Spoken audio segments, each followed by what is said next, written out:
Good morning, good afternoon, good evening, wherever you are around the world. Welcome to today's Postgrad webinar session. Today, we're joined by Heriot-Watt University. We're joined by Paulus, who is the course director, as you can see on your screen at the moment or it's just popped off actually, but he's the course director specifically for the Data-Driven Consultancy program at Heriot-Watt University. Now, before I hand you over today's session, it is live, so if you have any questions at all, please pop it on the Q&A or the chat facility. And if you're not quite sure, if you're not keen on anything, or there's something that you're not 100% sure on, please send over your questions to webinars@postgradsolutions.com. Katie, if I can invite you on quickly, because the conversation that we just had off screen, off air, was your involvement in the classroom. Obviously, you've got a very good experience when it comes to that kind of classroom. Can you just talk us through your path into where you are now, please? Sure, it's a bit of a non-traditional path, I suppose. I did my first degree in sort of politics and anthropology before becoming a vet. Um, and as a veterinarian, I went through many roles and then eventually opened my own practice. And as a practice owner, really started getting more awareness of the business side of things and how important it is to have that kind of knowledge and skill set. But it's something that we don't really get training on at vet school. So um, I also was involved in helping several practices start up, and I recognized a quite significant gap in my industry in the sense that there's not a lot of business analytics per se in an industry that is made up of a bunch of small individual kind of practices that don't really talk to each Mm. other. So I came into this course with quite a clear idea in my head, some problems that I saw in my industry that could be solved by the use of data analytics. And so I think I'm a bit unique in that sense that I came in with a very specific purpose and a very specific industry. And it's been really interesting being able to apply all of these skills and techniques that are used kind of in more traditional business models and applying it to a very unique sector. Yeah, that was going to be my next question, actually. Did you foresee that in the past? Did you look at it and go, right, data is something that I really need to drive into and look into to enhance my career? Was it very much when you were a little bit younger, a little bit more raw in your education days? Was it a case of I need to do that, or was it just go with the flow and see what happens? No, very go with the flow, very acknowledging, discovering problems that I saw in the industry, recognizing that I would need data and analytics to be able to solve those problems, and then kind of joining the two together. Coincidentally, I would say it was never Yeah. something I was planning on doing from any age. Thank you. Katie, we will hear from you a little bit later, but if you want to pop your camera off for now, thank you. Paulus, I believe we've got you back. My name is Paulus Adichandra. I'm a program director of two programs, MSc Business Analytics and Consultancy and MSc Business Analytics and Consultancy with Advanced Practice. I will tell you the difference a bit on this slide here. So the agenda, well, sorry for a bit of a technical glitch at the beginning. Well, we live in the big data time. Hooray. So first, I'm going to discuss with you why we are here. I think we actually feel that this program is so timely because we need to address, the increasing demand of a data-driven decision making. And then I will talk a bit of the program, probably into a bit some detail, so you can see really what is the structure of the program, and then some that we offer that also been quite popular with students as well. And again, we move on to discussing career opportunities and employer spotlights. I've managed to invite two of our esteemed industrial colleagues, really, Chris Catherine and Asif John, to talk of their voice of what they think of what is really the ideal graduate profiles. And then we move on to discuss why Edinburgh and Edinburgh Business School, where I also managed to invite our former students, also our current students, to say what they think about the experience they have. And then we finally going to close with the questions and answer. Okay, the growing importance of a data-driven decision making. I put it big in bracket because I think it's quite only just not many really realizing that actually we live in the time of a big data. Okay, let's see on this slide here where I start the topic, data everywhere. We're talking about what is really data. Data is really something that we can quantify, we can record, we can store. It's been streamed, it's been collected, and then yeah, data is about everything. Started from something that we can think of what we have, like a Tesco club card, up to a large collider hadron, something that you do with a lab in for testing physics natures. So it's all really related to data. But now we're talking about the social, and especially with businesses. What does it mean? I think if we know now we live in a world where 8 billion of the people everywhere, all over the world, we can quantify this. And then almost 70% of it is really have access to a mobile phone technology. And then each of these technologies really can capture data as much as also streaming data. And then about 66% really exposed with using the internet, where all this information has been connected. And on each of this process, we also have about 62% get quite low, where the interactions has happened, something to do with the social media. So while we're here, because we actually start seeing that this becomes an opportunity to think what really data that can be captured from all these technologies that we have.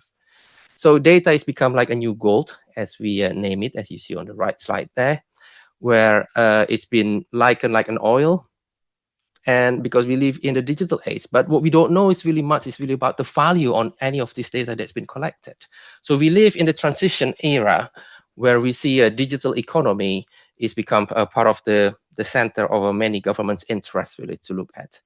So the challenge is really to not to overwhelm by any of this data, but really to cleverly select and to analyze. So we also realized that on this era that we have the challenge of sustainability, resilience, and also ethics. When we realized that we can collect everything, we actually been living in the very big brother house. We also have to be responsible on what we're doing and everything that we want to do in terms of business, in terms of individual interest, research, etc. And then that's why we have to address this within this realm. And of course, the future of the data itself is becomes how we can train professionals to become critical on analyzing the data that we've been given and also can be solved. So I'm just going to give you a bit more of some of the exemplary of where we are with big data. This illustrations is created by University of Bologna and also the Center for Nuclear Physics based in Geneva in Switzerland, where they try to capture where we are really in terms of the data that we've been collecting or unconsciously collecting all the information that we have. I think the horizontal axis is really showing where the data have been streamed, stored, or produced.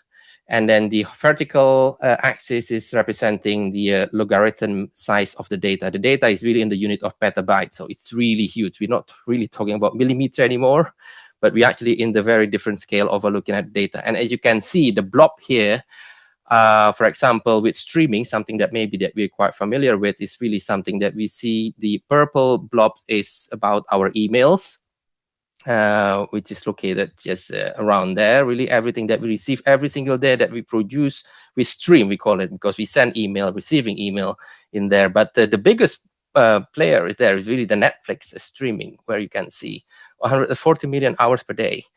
And then this is just gonna an example. And you can see YouTube, which is actually quite popular among young generations, is only like in these locations. But you can see alongside there is really the dark purple blobs. That's the spam email, which is come from all the marketing and everything. And then if you look at further right, to the right, this is really a part of the storage where we can see the biggest player at the moment is the Amazon Web Service, which has a capacity of a huge storage of everything that you want to work with, businesses and then research and everything. And then further right is the productions of the data itself, where you can see the bottom one, something that you may be quite familiar. Facebook's Instagram is really located in this down here. But the Large Hadron Collider, as you can see, is the biggest. This is really like a lab where experiments happening within a very small physics environment. So you try to capture or try to recreate our universe, so you can see how much data they have. But again, what I really follow about this work is because they've got so much data, they have to delete it also from time to time to make sure there's always space in there. But again, the productions of the data that can be recorded, that can be analyzed as well for our understanding of our universe or our existence is there really as the biggest producer of the data. So this is really where we are, but we know very little about many of what can we make value of any of this data that we live in now. So now let's get into the program that we're going to propose, or we're running now. We've already been run for about 4 or 5 years. As I know, it becomes increasingly popular. I think I remember now every year that we move on to from smaller class to much bigger, and then now we're actually already taking one of the biggest lecture theater at the university. So it's really taking on board on really the interest and also the demand of the program. The program is called Business Analytics and Consultancy. That's the first one. The second one is Business Analytics Consultancy with Advanced Practice, with some information about what's different in there. So this program comprises of courses to provide students with big data analytics and strategic management consultancy skills. It has 8 mandatory courses, including finance, business network analysis, and research philosophy, and also optional courses such as project management, quality management, and systems thinking and analysis. Some specialist knowledge on this program, of course, as you see, 2 things, big data analytics and business analytics and introduction to big data is center for this program. Also a management consultancy and strategic change. Besides that, you also been powered by finance analysis, social network analysis, and research philosophy. There will also be opportunity to work with industry relevant curriculum where you can develop MSc dissertation with industrial partners. At the moment, we are funded by UK Research Councils also to work on a digital twinning on transport decarbonization. One of the big one in the UK. So there's always opportunity for students who's interested with the specific topics to look at what digital twinning can do for their interest as well. In terms of business analytics and consultancy with advanced practice, we have access to what we call it the business incubation lab through the establishments of a practice excellence network, where there's actually a hub where businesses meet with the ideas and of course the interest from students. Of course, it has to be a selection process to get into this network, but there's an opportunity where the advanced practice program, which is actually run for 2 years instead of 1 year, like the original business analytics and consultancy, will allow students to have an experience of working in the dissertation setting with organization-based problems. And there will also be industrial internship or placement where the business interested to include students in their plant with their businesses. And then there's going to be assessment of 3 different courses to assess how the students really get into the second year of the program. So this program is being accredited by the Institute of Analytics, which is a newly established global institutions of looking at the problems of addressing data science and data analytics. It has quite a huge number of student members, and only just last week I attended their annual conference with a very huge interest and a big challenge. Then why I can see that these programs becomes like the next big thing for the industry as well as the academics really to address together. So we have many digital tools, but we don't know really the good idea about how to make sure the data is correctly collected and then processed and used out of a value. So with the programs, what do we learn? This is really much more of the structure of the two programs. I think the first part of the program of the first year comprises of 8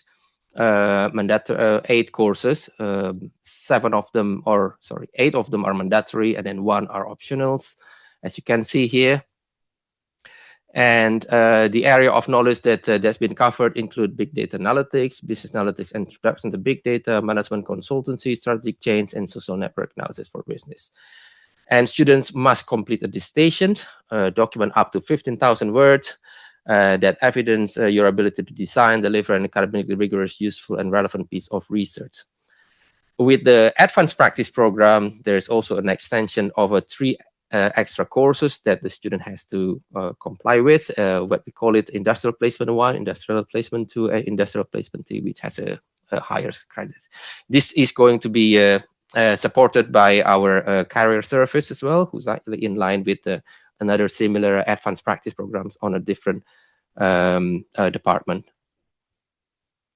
And this is actually linked to a practice excellence network to go into the opportunity. So with career opportunities and pathway, I can really just start before moving on to our industrial partners to give their 5 minutes talk. With links to industry, we have first the research hub that, as I said to you earlier, it's about transit, where a partnership engagement about digital twinning is happening at the moment. So it's going to be opportunity for some potential students to come in and enjoy, for students to really join in on these collaborations as well. And then engagement with industrial partners, with professional networks. Of course, each of us working here is actually always have a different business network that we work with. And we are very happy to let students really to get into this work as well. And example that we've been working on, we have a strong engagement with a student that for academic purpose, we've been successfully linking students to international conference, academic conference, as well as the international or national professional conferences as well. So in terms of real-world applications, as we see that the rise of digitalization, data-driven decision-making is increasing demand, we want to make sure that students really aware of what's the trend of the big data and how to make use of their new skills into a new environment, something like probably that our current student can also share their experience with the current exposure of the type of courses that we deliver. And we also have the engagements with the Institute of Analytics, which is really the window of opportunity to become a professional at the industrial level. Links with alumni, we keep keeping with them because we know any of students who's graduating will become professionals, and then we have to keep the work. And then when you actually start become at the next step of your career, you're probably going to need a new graduate, and then this is actually how we keep our relationship on. This is something that Asif prepared. I let him really also to get into the slides. Well, the gap that he set from the graduates that he needs. Yes, we can see that Asif strongly mentioned about when you graduate, you are strong in theory, but many, students miss the real world readiness. So this is something that Asif is really wants to make sure graduates to be aware of and arrive with academic knowledge, but struggle to translate to impact. Yes, which is very true. And that's why we have a dissertation where you have an open discussion with your dissertation supervisors and also with industrial partners if you work within the industrial or organizational problems. And the common gaps that we see is limited exposure to real business problems, difficulty working with messy, incomplete data, obvious, lack of commercial awareness. Well, that's why we have the business incubation and then the practice excellence network to share experience and also open opportunities for interest. and struggle to communicate insights clearly. This is exactly what we're trying to train our students within this program. So communications is a very important skill. If you know about your data, but you fail to communicate how you process your data or how you deal with the data, and then you got a problem. And this is something that we hope can bring this student really to the next level of understanding of how to move forward. And as if looking for a problem-solving mindset, very obvious, ability to apply knowledge in real scenarios, absolutely, and clear communication and storytelling. Yeah, it's always very important to have a very good narrative about your data. And ownership and accountability, this is exactly like what the professionals profiles really looks like. So he concluded that they just don't hire knowledge, but they also hire the ability to create impact. Completely agree. So I hope this is going to be a very, very obvious expectation if you actually want to work such as in a company that, Asif or Chris also would be interested. So this is some of the example that we have with the students in the past, our graduates. Each of these students, actually, I have a link with. I work with Esme, graduate in 2024.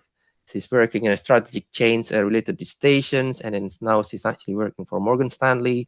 Jordan Bryant, even the year before, he spoke to me as well, and then he's now working in Glasgow Prestwick Airport, a business analyst. Greg, hopefully Greg also coming, and then I can introduce you after this, who's just successfully also securing a work at the Digital Futures. And coincidentally, I also work with Greg on his a very good dissertation that's been successfully accepted for presentations at the international conference in France in July. Well, the conference to which that we will see the keynote speakers from the Nobel laureate award speaker. So it's a very, very high conference. It's Greg is really developing dissertation related to electric bus operations in Edinburgh. So it's Greg is a native Edinburgh as well. Dimitri, he's one of our good graduates as well, who's now working in Infogrant, and then Aisha is working for Ernst & Young. And only just recently, I think Ataf is actually still completing his dissertation now, but last year he's a January start, so he's got the opportunity to make use of the summer internship, working as a research assistant on AI and machine learning projects. So he's still around, so I'm still also in touch with him. So some of the examples, the success stories. And now we move on to why Edinburgh and Edinburgh Business School. May I invite? Yeah, I can talk about it. I've lived in Edinburgh. Thank you, Katie. Nearly 10 years. I moved over here from the US in 2016, and I absolutely love living here. It's a beautiful city. It's felt like home ever since I moved here. It's the perfect size, I think, because you have everything that a city offers, but without being overwhelming. Like, I personally find London a bit overwhelming for size, but it just has everything you could possibly want, with entertainment, culture, history, castles, lots of castles. Completely agree. I think it's all been listed here as well quite well, isn't it, Katie? It's highly international. I admitted that as well. And the connectivity, you get access to everywhere. But I think Britain generally is actually quite well connected everywhere. I think feels like London and Edinburgh is not far away, really, especially if you fly. And even if you go by train, it's only like 4 hours by train. So it's very, very good 4 hours train ride. Cultural festivals, almost every week there's something happening. And it's quite safe, really. Wherever you are, you're coming here, and the quality of life is quite high. Do you agree with that? Yes, absolutely. I've always felt very safe in Edinburgh, and I agree with the travel. That Edinburgh Airport is actually really quite well connected if you want to go further afield while you're here. And Glasgow's just a quick train ride as well. London isn't there's direct trains down to London. Yeah, it's very well connected and very easy to get around the city as well. Even just within Edinburgh, the public transportation is fantastic. Yes, that's great. And yes, I think in terms of, I think this is the university, right? There's 180 different national. It's almost like everyone all over the world really represented in the cities. So yeah, that's covered because I remember United Nations has about 179 registered nations. So 180 is more than that. Probably one is not a member of the United Nations. So why Heriot-Watt and EBF? Yes, we can actually also see that here EBS is a practice-oriented university. It's a global leader in accessible, practice-oriented education and research-centered, and we promote a responsible business. So we've ranked first in Scotland for industry, international faculty, and citation for faculty. So we actually not only a teacher, but we also like a well-recognized international researchers. So if you talk with any of the lecturer here, I think you actually talk with the the experts who's doing what they're doing in terms of research. So they're really well highly esteemed in their area of expertise. Heriot-Watt University was the highest ranking Scottish university to produce the most CEOs and managing directors in 2023. Okay, this is fantastic, great. Actually we hope that we can actually produce more. So we really make a very big fingers crossed with you guys. And in terms of national student survey, we also show a quite high student satisfaction score. So for example, me, I'm actually a program director. I really try to address this quite well with each of our student. And then this communication is over very open. We have a very good structured organizations how to address the students' needs as well as the demand. And then if there's problems, we always work on improving our courses and programs actually based on the student voices. And we are top in Scotland for ethical investments in people and planet and university league table. So we're really aware of what we are now, and then we try to make our graduates is also the best in the market when we actually when you finish with the program. The program is based on obviously what was it. It's quite attractive because why I say that is if you look at the syllabus as what the subjects is offering, it's quite a good overall rounded. But what's the key thing within the syllabus is that you got industry placements as well. So excuse me, it's all good that we are having theoretical is very good, and I think it's fundamental to learn anyway, right? And learning the tools as well is also important now. And you can deal with synthetic type of data sets as well, which will give you, but that's just one dimension. But the fact that you're offering obviously an industry placement with the right kind of partners will give them more groundness for the students, really and truly. So I think that's a great program. And as Paul said earlier, I've previously obviously helped students at the kind of thesis and level, both at the MSc and PhD level. And the value it brings will be quite phenomenal. And when I meant earlier by one dimension, there's one thing learning the competence, but the other thing is the communication skill sets as well. Yeah. And internalizing so the students are more grounded with a certain level of resilience so that when they do start their career on the next level, they're more kind of equipped. Yeah. Yeah. How important is it, Paulus and Asif, actually? One of the things you've got in your favor is numbers and data is almost the same anywhere around the world, isn't it? And we've got 170 plus nationalities that Paulus mentioned on the Heriot-Watt campus or in Edinburgh as a whole. Roaming the streets, getting their education there. There's many universities in Scotland. How important is it that actually data is quite universal no matter where? It's not one of these topics where from different countries, law, for instance, you need to be in different countries and understand what their rules and regulations are. This can be done from far and wide, can't it, Paulus? Well, we live in a digital age now. I mean, I'm working from Newcastle, and I know Asif actually based in London. Yeah. So people actually can be anywhere, and then you can actually look at the same thing. This is really the beauty of a digital age. Yeah, and just to add, data is data. That's not going to change. Yeah. Yeah. But what you mentioned earlier, Gareth, yeah, is different cultures or different regulations. But that's where within a data process, there's a framework, and you have different kind of layers of, compliance, regulatory stuff. But the fundamental root of data would never change. Yeah. The only thing that might be different is just the language might be different, and it needs to be interpreted differently, converted. But data is data. So Yeah, of course. And I see just about your kind of journey as well. Obviously, you're involved within insurances.